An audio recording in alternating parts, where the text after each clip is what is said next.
안녕하세요. 옛날 야담에 오신 것을 환영합니다. 오늘은 운명적인 사랑과 놀라운 지혜, 그리고 용기 있는 한 여인의 감동적인 이야기를 준비했습니다. 높은 가문의 도령 정수와 몰락한 양반가의 규수은지. 이들의 결혼식 날 아무도 예상치 못한 과거의 놀라운 인연이 밝혀지는데요. 단순히 아름답기만 한 줄 알았던 새색시 은지 아씨가 사실은 도련님의 목숨을 구한 은인이자 놀라운 지혜와 용기를 가진 비범한 여인이었다니.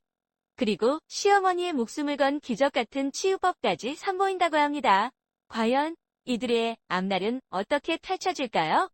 그리고 은지 아씨는 또 어떤 놀라운 일들을 해낼까요? 지금 바로 불꽃을 뛰어넘은 며느리 은지 아씨 이야기, 그 감동과 기적 속으로 함께 들어가 보시죠. 옛날한 옛날, 어느 마을에 부유하고 권세 있는 박대감이라는 분이 살고 있었습니다. 박대감에게는 정수라는 이름의 외아들 도령이 있었는데 금지우기업처럼 애지중지 키운 자식이었습니다. 어느덧 정수 도령이 혼기에 찾아 박대감은 아들의 배필을 찾아주기로 마음먹었습니다. 그는 중매쟁이를 불러좋은 집안의 교수를 물색하게 했지요. 얼마 후 중매쟁이가 옆 마을에 사는 은지라는 아가씨를 추천했습니다. 중매쟁이는 조심스럽게 말했습니다.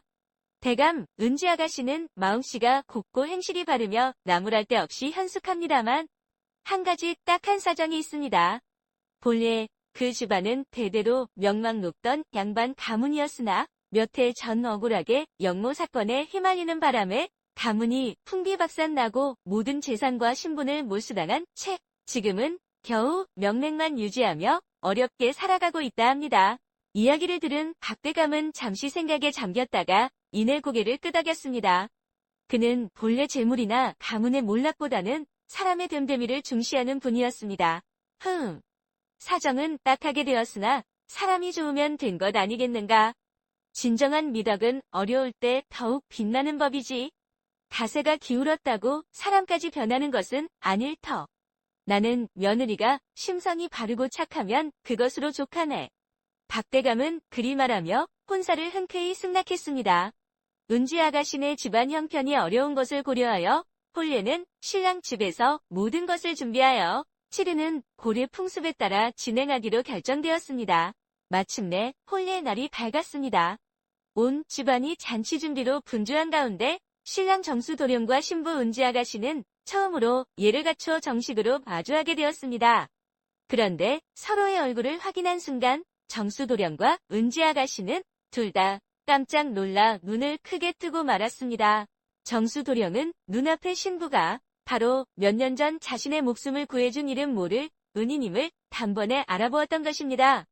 그의 머릿속에는 몇 해 전 그날의 아찔했던 기억이 생생하게 떠올랐습니다. 그날은 몇 해 전 정수 도령이 서당에서 글 공부를 마치고 집으로 돌아오던 늦은 오후였습니다. 며칠간 이어진 큰 비로 강물이 불어나 있었는데 마을 어귀의 낡은 나무다리를 건너려 할 때였습니다. 갑자기 우지끈 하는 소리와 함께 다리가 순식간에 무너져 내렸고 정수 도령은 미처 피할 틈도 없이 거센 물살 속으로 떨어지고 말았습니다. 사람 살려. 정수 도령은 허우적거리며 외쳤지만 거센 물살에 몸이 떠내려가며 금세 정신을 잃을 지경이었습니다. 바로 그 위급한 순간 마침 그곳을 지나가던 한 아가씨가 그 광경을 목격했습니다. 그녀는 잠시 놀랐지만 이내 침착하게 자신이 들고 있던 광주리 안을 살폈습니다. 그리고는 그 안에 있던 무명천 조각들을 재빨리 꺼내 길게 이어 묶기 시작했습니다. 그녀는 묶은 천의 한쪽 끝을 꽉 잡고 다른 쪽 끝을 물에 빠진 정수 도령을 향해 힘껏 던졌습니다. 물속에서 정신을 차린 정수 도령은 본능적으로 날아온 무명천을 붙잡았습니다. 아가씨는 가녀린 몸이었지만 젖먹던 힘까지 다해 천을 끌어당겼고 마침내 정수 도령을 무사히 강가로 끌어낼 수 있었습니다. 구사일생으로 목숨을 건진 정수 도령은 무트로 나오자마자 숨을 몰아쉬며 아가씨에게 연신 고개를 숙여 감사 인사를 했습니다. 그는 그때 아가씨의 모습을 자세히 볼 수 있었습니다. 옷차림은 비록 소박하고 평범했지만 얼굴은 청초하고 눈빛은 총명했으며 어려 보이는 나이에도 불구하고 어딘가 깊은 학식이 느껴지는 기품이 있었습니다. 마침 정수 도령은 물에 빠지면서 품 안에 넣어두었던 책, 중용을 베껴 쓴 종이가 흠뻑 젖어 글씨가 번진 것을 발견하고는 안타까워하며 말했습니다. 아이고, 이를 어쩐다. 중용의 중요한 구절을 베껴둔 것인데 물에 젖어 글씨를 알아볼 수가 없게 되었구나. 앞 글자와 가운데 글자, 끝 글자만 희미하게 보이니. 그런데 그 말을 들은 아가씨가 젖은 종이를 잠시 들여다보더니 맑은 목소리로 뚜렷하게 말하는 것이었습니다. 혹시 이 구절 말씀이 아니신지요? 사지면 불가이버지천이라. 사람을 알려면 먼저 하늘의 이치를 알아야 한다는 뜻이지요. 정수 도령은 깜짝 놀랐습니다. 희미하게 남은 글자 몇 개만 보고도 어려운 구절을 정확히 읽어내고 그 뜻까지 설명하다니 그는 아가씨의 뛰어난 학식에 다시 한번 크게 놀라고 감탄했습니다. 오, 아가씨, 어찌 그리 학식이 깊으십니까? 정말 대단하십니다. 저는 그저 평범한 아가씨인 줄로만 이 은혜를 어찌 갚아야 할지 모르겠습니다. 부디 성함이라도 알려주시면. 정수 도령이 감격하여 답례를 하고 이름이라도 알려달라고 청했지만 아가씨는 그저 옅은 미소만 지을 뿐이었습니다. 위급한 사람을 돕는 것은 사람으로서 당연히 해야 할 일일 뿐입니다. 소저의 이름은 아실 필요 없습니다. 부디 몸조리 잘하십시오. 아가씨는 그 말만 남기고는 호련히 자리를 떠났습니다. 정수 도령은 집에 돌아와 곧장 중용책을 찾아 확인해 보았고 아가씨가 말한 구절과 뜻풀이가 정확하다는 것을 알고는 더욱 그녀를 흠모하게 되었습니다. 그는 이 일을 부모님께 모두 말씀드렸고 박대감 내외 역시 이름 모를 아가씨의 착한 마음씨와 비범한 총명함에 크게 감동했었다고 합니다. 그리고 이제 몇 년의 세월이 흘러 바로 그 은인 아가씨가 자신의 신부가 되어 눈앞에 앉아있는 것입니다. 정수 도령과 은지 아가씨는 서로를 알아보고 놀라움과 함께 운명 같은 인연에 감격하여 한동안 아무 말도 잊지 못했습니다. 잠시 동안의 놀라움과 감격이 지나가자 신랑 정수 도령은 더 이상 기다릴 수 없다는 듯이 벌떡 자리에서 일어났습니다. 그는 흥분을 감추지 못하고 곧장 부모님이 계신 안채로 달려갔습니다. 마침 박대감과 박부인은 잔치 손님들을 맞이하느라 여념이 없었지만 아들이 다급하게 달려오는 것을 보고 무슨 일인가 싶어 하던 일을 멈추었습니다. 아버님, 어머님, 큰일 났습니다. 아니, 큰일이 아니라 엄청난 기연입니다. 아니, 정수야. 오늘 내 혼례 날인데 무슨 일이기에 이리 호들갑이냐? 신부에게 무슨 문제라도 생긴 것이냐? 박대감이 걱정스럽게 물었습니다. 정수 도령은 숨을 몰아쉬며 기쁨과 감격에 찬 목소리로 말했습니다. 아버님, 어머님, 기억하십니까? 몇 해 전에 제가 서당에서 돌아오다 물에 빠져 죽을 뻔했을 때 이름 모를 아가씨가 저를 구해주었던 일을 말입니다. 그때 제가 그 아가씨의 총명함과 착한 마음씨에 감탄하여 부모님께 말씀드렸었지요. 아, 그럼 어찌 있겠느냐. 내 목숨을 구해준 은인인데 그 지혜롭고 마음씨 고운 아가씨를 우리도 얼마나 만나보고 싶어 했는지 모른다. 그런데 그 이야기는 갑자기 왜 꺼내는 것이냐? 바로 지금 신방에 앉아있는 신부, 은지, 아가씨가 그때 저를 구해준 바로 그 은인입니다. 제가 똑똑히 알아보았습니다. 세상에 이런 인연이 어디 있겠습니까? 정수 도령의 말에 박대감과 박부인은 너무나 놀라 서로의 얼굴만 쳐다볼 뿐 한동안 아무 말도 하지 못했습니다. 그러다 이내 두 분의 얼굴에는 커다란 기쁨과 감사의 빛이 가득 차올랐습니다. 오, 그것이 정말이더냐? 내 신부가 될 나이가 바로 내 목숨을 구해준 그 귀한 은인이었단 말이냐? 아이고, 하늘이 도우셨구나. 이런 경사가 또 어디 있겠느냐? 정말 잘 되었구나. 정말 잘 되었어. 우리가 복이 많아 이런 귀한 며느리를 얻게 되었구나. 아가씨의 집안이 몰락한 것이 무엇대수랴. 목숨을 구해준 은혜만으로도 우리는 평생 감사하며 살아야 한다. 박대감 내외는 아들의 목숨을 구해준 은인이 바로 자신들의 며느리가 되었다는 사실에 더할 나위 없이 행복해하고 감사했습니다. 그들은 즉시 신방으로 가 은지 아가씨의 손을 잡고 눈물까지 글썽이며 고마움을 표했습니다. 이제 은지 아가씨는 단순한 며느리가 아니라 온 집안의 귀한 은인으로 극진한 대접을 받게 된 것입니다. 운명 같은 두 사람의 만남은 그렇게 모두의 축복 속에서 더욱 빛나게 되었습니다. 혼례를 치른 후 은지 아가씨는 박대감 댁의 며느리가 되어 시댁 식구들과 함께 살게 되었습니다. 시아버지 박대감과 시어머니 박부인은 목숨을 구해준 은인이기도 한 며느리를 친딸 이상으로 아끼고 사랑했으며 남편 정수 도령과의 금슬 또한 매우 좋았습니다. 그렇게 며칠이 평화롭게 흘러갔습니다. 그런데 행복도 잠시 은지가 시집 온 지 얼마 지나지 않아 시어머니 박부인이 갑자기 원인 모를 중병에 걸려 자리에 눕게 되었습니다. 인자하고 현숙하며 며느리를 그토록 아껴주던 시어머니였습니다. 처음에는 가벼운 기침으로 시작된 병세는 날이 갈수록 악화되어 나중에는 자리에서 일어나지도 못하고 물 한 모금 넘기기 힘들어하셨습니다. 박대감과 정수도령은 온갖 용하다는 의원들을 다 불러 모으고 귀한 약재를 구해다 드렸지만 시어머니의 병세는 조금도 차도가 없었습니다. 의원들은 하나같이 고개를 저으며 말했습니다. 이것은 참으로 기이한 병입니다. 저희의 의술로는 도저히 병의 근원을 알 수가 없습니다. 용하다는 의원들조차 속수무책이었으니 온 집안은 깊은 시름과 걱정에 잠겼습니다. 매일같이 시어머니의 신음소리가 들려왔고 집안의 웃음소리는 사라진 지 오래였습니다. 아이고, 이를 어찌하면 좋단 말인가. 부인의 병세가 이리 깊으니 내가 차라리 대신 아팠으면 좋겠구나. 아버님, 너무 상심치 마십시오. 분명 방법이 있을 것입니다. 제가 어떻게든 더 용한 의원을 찾아보겠습니다. 박대감과 정수도령은 매일같이 눈물로 밤을 지새우며 서로를 위로했지만 뾰족한 수를 찾지 못해 애만 태울 뿐이었습니다. 이 모든 과정을 지켜보는 며느리 은지의 마음은 미어지는 듯 바빴습니다. 자신을 친딸처럼 아껴주고 사랑해주던 시어머니였습니다. 또한 자신은 이 집안의 은인이기도 했지만 동시에 박대감 내외는 아들의 목숨을 구해준 자신에게 더없는 존경과 감사를 표해주었습니다. 은지는 이 은혜를 갚기 위해서라도 그리고 진심으로 시어머니를 사랑하는 마음에서라도 반드시 시어머니를 살려내야겠다고 굳게 결심했습니다. 안 돼. 어머님을 이렇게 떠나보낼 수는 없어. 무슨 수를 써서라도 내가 꼭 어머님을 구해드릴 거야. 그녀는 그날부터 자신의 방에 틀어박혀 밤낮으로 온갖 의서와 고서들을 뒤지기 시작했습니다. 그녀가 가진 해박한 지식과 타고난 총명함이 빛을 발하는 순간이었습니다. 그녀는 혹시라도 시어머니의 병과 비슷한 증상이나 처방이 기록되어 있지 않을까 하여 눈에 불을 켜고 책장을 넘겼습니다. 집안의 다른 사람들은 며느리가 슬픔에 잠겨방에서 나오지 않는다고 생각했지만 실은 그녀는 필사적으로 해결책을 찾고 있었던 것입니다. 그렇게 며칠 밤낮을 책과 씨름하던 은지는 마침내 아주 오래된 민간요법에 관한 기록을 찾아냈습니다.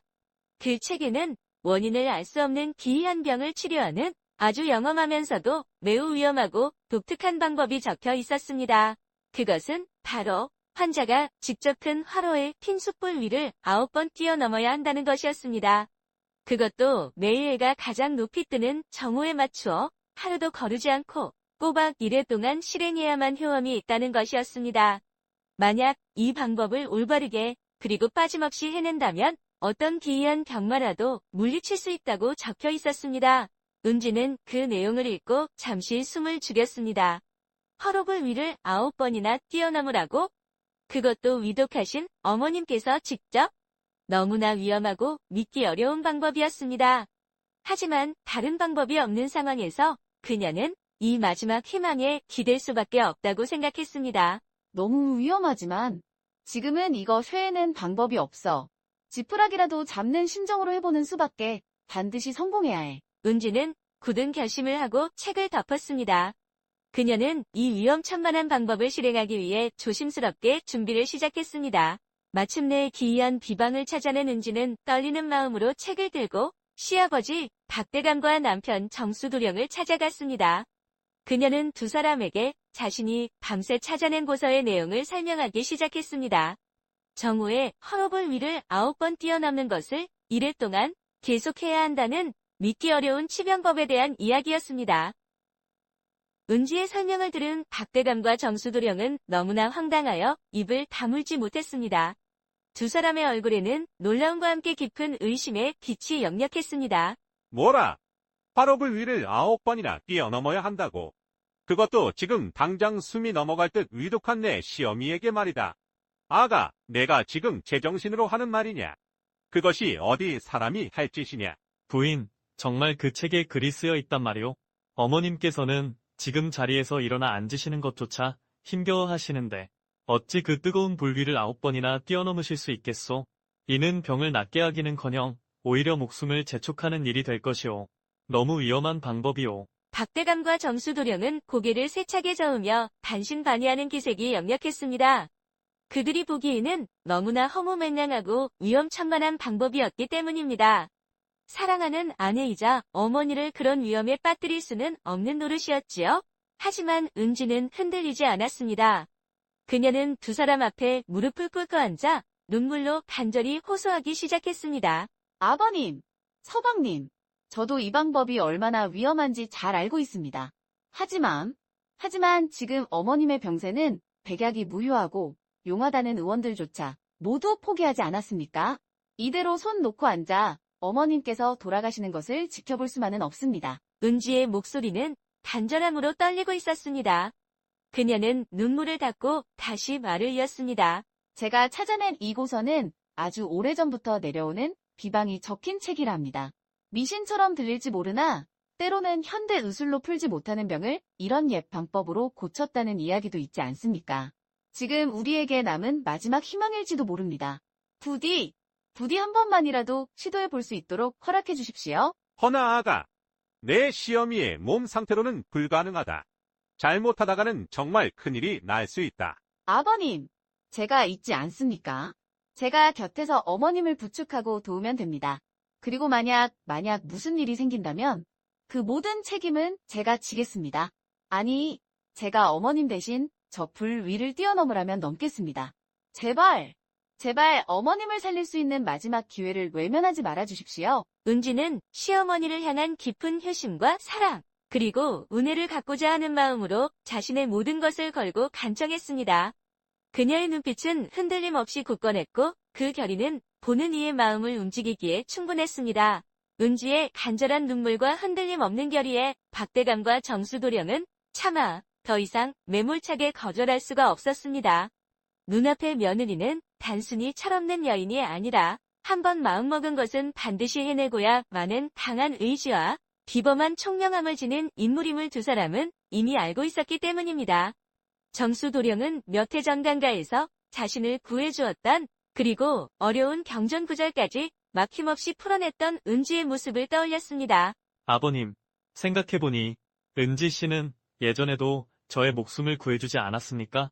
그때도 참으로 침착하고 지혜로운 모습을 보여주었습니다.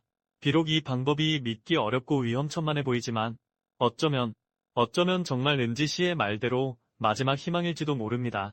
지금 어머님의 상태로는 더 이상 기다릴 시간도 없습니다. 아들의 말에 박대감 역시 깊은 고뇌에 빠졌습니다. 그는 눈물을 글썽이며 자신들을 설득하는 며느리의 얼굴과 병상에 누워 힘겹게 숨을 내쉬는 아내의 얼굴을 번갈아 보았습니다. 지푸라기라도 잡고 싶은 심정이었습니다. 며느리의 저 지극한 효심과 정성을 외면할 수는 없었습니다. 또한 그녀가 전에 보여주었던 비범함을 떠올리니 혹시나 하는 신락 같은 기대감이 생겨나기도 했습니다. 하야, 내 정성과 효심이 하늘을 찌르는구나. 그래, 내 말이 맞다. 이미 백약이 무효한 상황이니 믿져야 본전 아니겠느냐. 내가 한번 목숨을 구해준 이력이 있고 또 내 시어미를 위하는 마음이 이리도 지극하니 이 늙은이도 더 이상 반대만 할 수는 없겠구나. 박대감은 마침내 어려운 결정을 내렸습니다. 그는 무릎 꿇은 며느리를 일으켜 세우며 말했습니다. 좋다. 어디 한번 해보거라. 다만 내 시어미의 몸이 워낙 쇠약하니 절대 무리해서는 아니 된다. 모든 준비는 우리가 도울 것이니 너는 조심하고 또 조심해야 할 것이다. 만약 잘못되기라도 한다면 아버님, 염려 놓으십시오. 제가 모든 정성을 다해 조심스럽게 진행하겠습니다. 꼭 성공하여 어머님을 살려내겠습니다. 정말 감사합니다.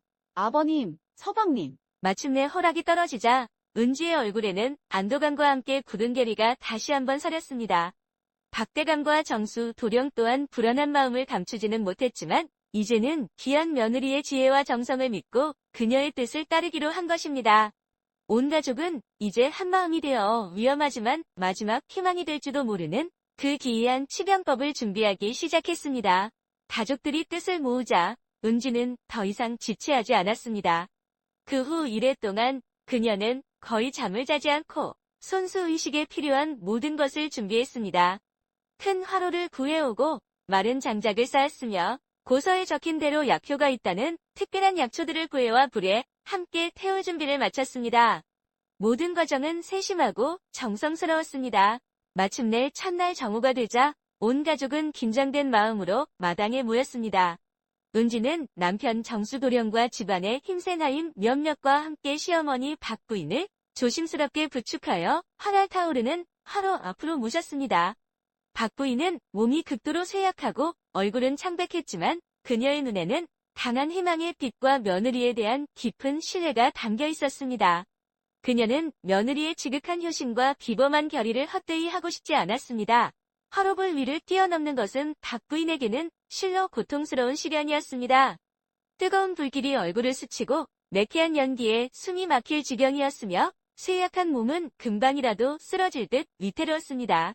하지만 그때마다 은지가 바로 곁에서 시어머니의 손을 꽉 잡고 끊임없이 용기를 북돋아 주었습니다. 어머님, 조금만 더 힘을 내십시오. 하실 수 있습니다. 제가 있지 않습니까? 9번만 넘으시면 됩니다. 어머니, 기운 내십시오. 저희가 곁에 있습니다. 정수와 박대감 역시 곁에서 노심초사하며 기운을 북돋았습니다. 박부인은 이를 악물고 남아있는 모든 의지를 끌어모아 힘겹게 불위를 1번, 2번, 마침내 9번을 모두 뛰어넘었습니다. 의식이 끝나면 은지는 황급히 시어머니를 방으로 모셔 땀을 닦아드리고 손발을 주무르며 정성껏 보살폈습니다. 첫 며칠 동안은 온 가족이 불안 속에서 시간을 보냈습니다. 박부인은 불위를 뛰어넘은 후 더욱 기력이 쇠하는 듯 보이기도 했습니다. 박대감과 정수는 아내와 어머니의 모습에 마음이 아파 은지에게 조심스럽게 물었습니다. 아가, 정말 괜찮겠느냐? 부인의 상태가 더 나빠지는 것 같구나. 이러다 정말 큰일 나는 것은 아니냐? 아버님, 조금만 더 믿고 기다려 주십시오. 고서에도 분명 효험을 보려면 일에는 꼬박 채워야 한다고 했습니다. 분명 좋은 결과가 있을 것입니다. 은지는 여전히 굳건한 믿음을 보였습니다. 그리고 마침내 사흘째, 나흘째가 되자 긍정적인 변화의 조짐이 보이기 시작했습니다. 박부인은 몸이 한결 가벼워짐을 느꼈고 얼굴에도 조금씩 혈색이 돌기 시작했으며 스스로 자리에서 일어나 잠시 앉아있을 수도 있게 되었습니다. 온 가족은 기쁨을 감추지 못했고 희망은 더욱 커져갔습니다. 마침내 마지막 1회 날이 되었습니다. 마지막 9번째 불위를 뛰어넘고 난 순간 기적이 일어났습니다. 박부인은 갑자기 온몸에 따뜻한 생기가 퍼지는 것을 느꼈습니다. 몸은 날아갈 듯 가벼워졌고 정신은 놀랄 만큼 맑아졌습니다. 자신을 그토록 괴롭혔던 끔찍한 병마가 마치 불길과 함께 연기처럼 사라져버린 듯 했습니다. 그녀는 자리에서 벌떡 일어나 방 안을 걸어다녔습니다. 발걸음은 힘찼고 목소리는 낭랑했습니다. 오랫동안 그녀를 괴롭혔던 병은 흔적도 없이 사라진 것입니다. 박부인은 놀라운 속도로 건강을 회복했습니다. 며칠 지나지 않아 예전처럼 거동할 수 있게 되었고 음식도 맛있게 먹었으며 심지어 병에 걸리기 전보다 훨씬 더 혈색이 좋고 건강해 보였습니다. 온 가족은 그저 기쁨의 눈물을 흘리며 하늘에 감사할 따름이었습니다. 완전히 건강을 되찾은 박부인은 며느리 은지의 손을 꼭 잡았습니다. 그녀의 눈에는 깊은 사랑과 탓없는 감사함이 넘실거렸습니다. 행복의 눈물이 그녀의 뺨을 타고 흘러내렸습니다. 아가, 내 며느라가, 내가 또 이 늙은 어미의 목숨을 구했구나. 이 일을 어찌 다 갚아야 할꼬. 세상에 들어보지도 못한 방법으로 나를 살려내다니.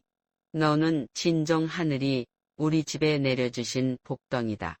내 너를 평생토록 딸처럼 여기며 아끼고 사랑할 것이다. 어머님, 당연히 제가 해야 할 일을 했을 뿐입니다. 어머님께서 이렇게 건강을 되찾으신 것이 저에게는 가장 큰 기쁨입니다. 부디 앞으로는 만수무강하십시오. 은지 역시 감격의 눈물을 흘리며 겸손하게 대답했습니다. 그 모습을 지켜보던 박대감과 정수 도령 또한 은지에게 다가가 깊은 감사와 존경의 마음을 전했습니다.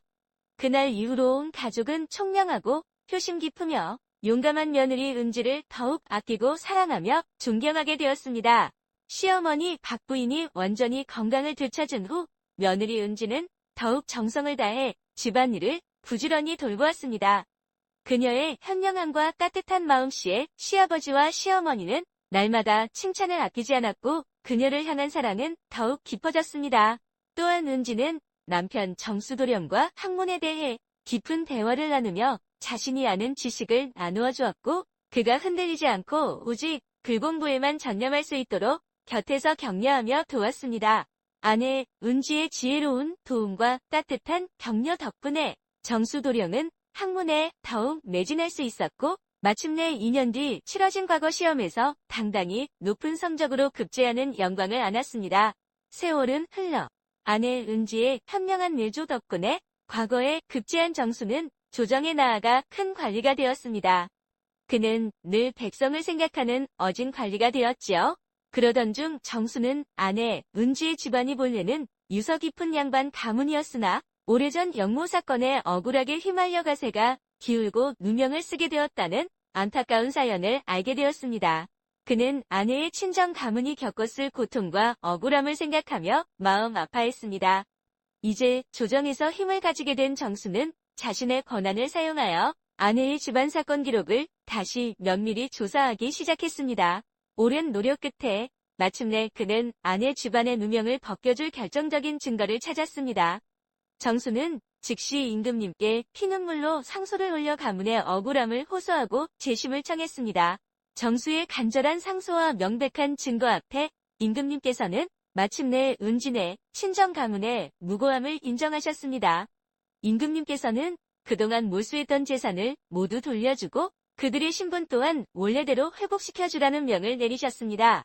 마침내 아내 집안의 오랜 원한과 누명을 풀어준 정수와 은지는 서로를 더욱 아끼고 사랑하며 평생을 행복하게 살았습니다. 시아버지 박대감과 시어머니 박부인 또한 지혜롭고 효심 깊으며 가문의 명예까지 회복시켜준 며느리 은지를 하늘처럼 여기며 존경하고 사랑했습니다. 특히 시어머니 박부인은 자신을 죽음의 문턱에서 구해준 효녀 같은 며느리에 대한 고마움을 평생 잊지 않았다고 합니다. 네, 이렇게 은지 아씨는 자신의 목숨을 구해준 은인을 아내로 맞이한 정수도령과 함께 시어머니를 기적적으로 살리고 친정 가문의 명예까지 회복시키는 놀라운 삶을 살았습니다. 정말 지혜와 용기, 효심이 빛나는 인물이죠. 오늘 이야기는 진정한 가치는 신분이나 재물이 아닌 사람의 됨됨이에 있으며 지혜와 용기, 그리고 진심 어린 효행이 얼마나 큰 힘을 발휘하여 운명마저 바꿀 수 있는지를 감동적으로 보여주는 것 같습니다.